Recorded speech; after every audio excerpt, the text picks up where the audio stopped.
Lakeland Public Television's Common Ground is brought to you by the Minnesota Arts and Cultural Heritage Fund. My name's Gordon Van Wert. I was born and raised in Red Bee, Minnesota, which is on the Red Lake Indian Reservation. I was born in 1952. I grew up, spent all my boyhood there, and when I was about 14 years old, I got in trouble, and I ended up getting sent away to a boarding school in Santa Fe, New Mexico, which turned out to be a life-changing experience for me. It was like, best thing that had ever happened to me was getting caught. My teacher showed me a whole lot of really good design. This is, the stone is alabaster from Utah. It's a real pretty red striped stuff. But the sculpture itself, this is a little hawk, and it's a red tail hawk because of the red stone. And this would be the red, he's thinking of the hawk.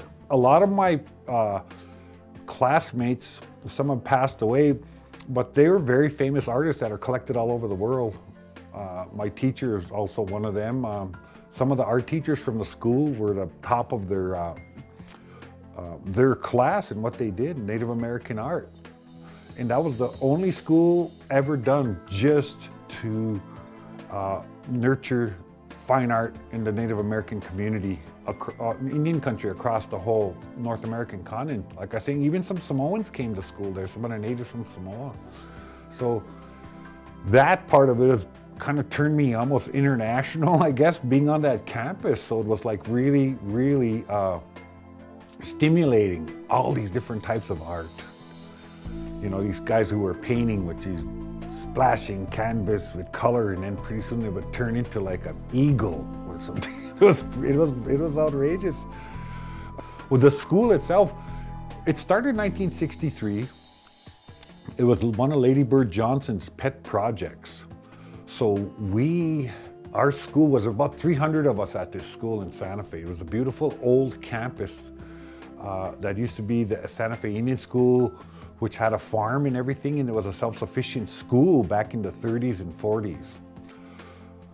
And in the early 60s, when they turned it into the Institute of American Indian Arts, Lady Bird just loved it. So she would bring all these dignitaries to the school, and we always had like these ambassadors from like Africa and Europe, and all these different people coming to visit the studios and the classes. There was Indians from all over the country. We even had some Samoans that went there. There were natives from Canada who, I never even knew some of these tribes existed. You know, I knew there was other Indian tribes, but growing up in northern Minnesota, you know about the Chippewa, the Sioux tribes. But once I got down there, I started meeting all these other Indians that I never knew existed. It was really eye-opening. There was Eskimos there. One of my best friends was an Eskimo. It was still academic school for us when I was in high school there. We did some art, but we still had to handle all of our required academics to graduate from high school.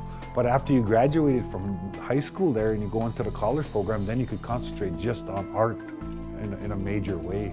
So the first couple of years being in that boarding school really taught me a whole lot about camaraderie and pride in what you do.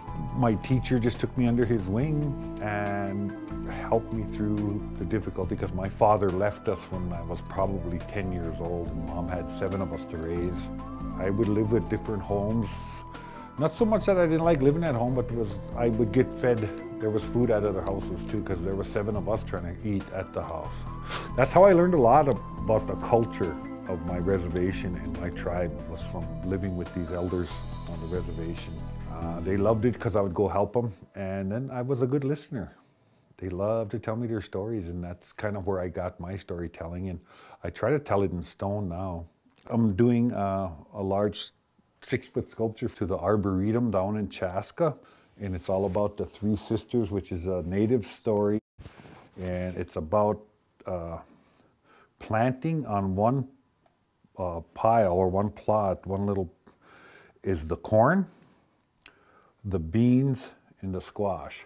The corn grows really tall and strong, and the beans have something to grow up on, to grow and climb on.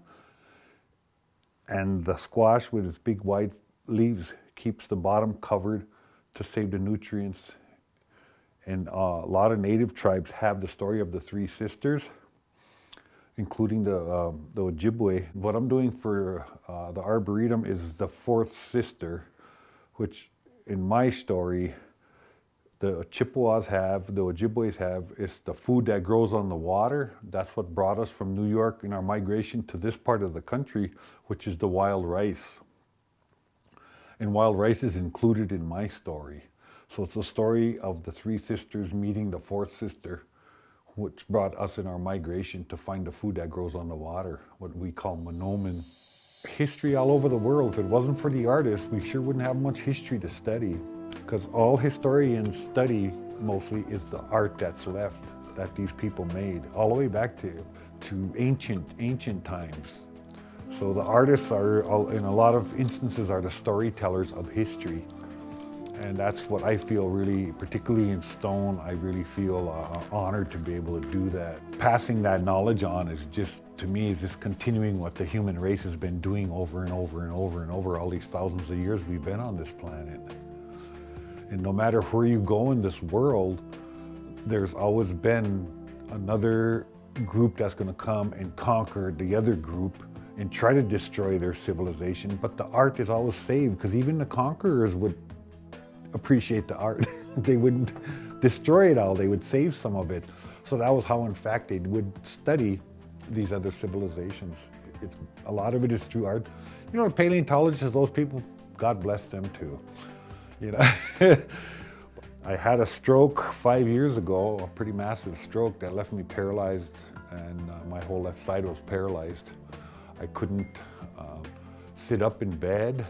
It was pretty scary. After my stroke, working on these larger sculptures, it actually became my physical therapy. So when even the vibrating air hammer I use would stimulate the nerves in my hand. So it actually built more muscle back, and because this stroke thing, your muscles are always trying to atrophy.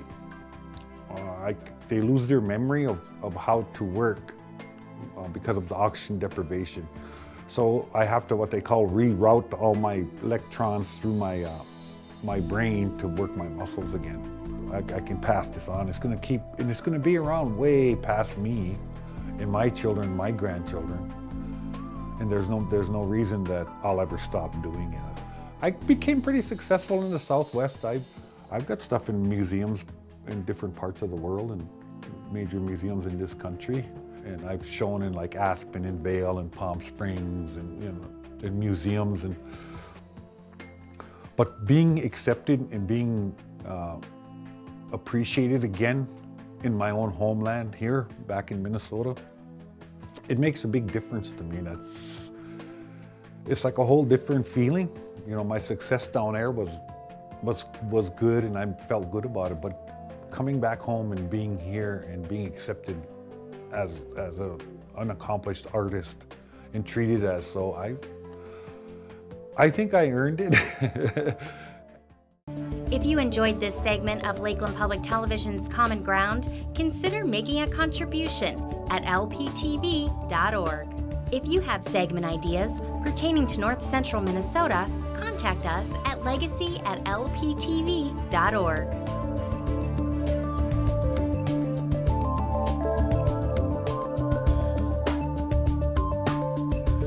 Common Ground is funded by the Minnesota Arts and Cultural Heritage Fund by the vote of the people on November 4th, 2008.